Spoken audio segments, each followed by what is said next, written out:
330 ധ്രുവ വിമാനങ്ങൾ ഇനി ഹെലികോപ്റ്ററുകൾ നമ്മൾ ഉപയോഗിക്കേണ്ടെന്ന് തീരുമാനിച്ചു.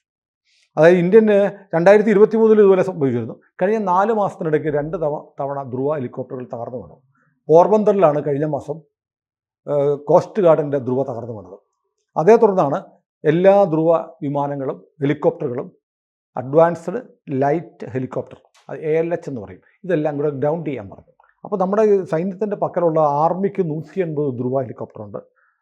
60 എണ്ണം ആയുധങ്ങൾ, സ്പെഷ്യൽ ആയുധങ്ങൾ ഉപയോഗിക്കാവുന്ന രുദ്ര കാറ്റഗറിയിലുള്ളതാണ്. ഇന്ത്യൻ എയർഫോഴ്സിന് 75 ഉണ്ട്, നേവിക്ക് 24 ഉണ്ട്, കോസ്റ്റ് ഗാർഡിന് 19 ഉണ്ട്. ഇത്രയും ധ്രുവ ഹെലികോപ്റ്ററുകൾ ഗ്രൗണ്ട് ചെയ്തു.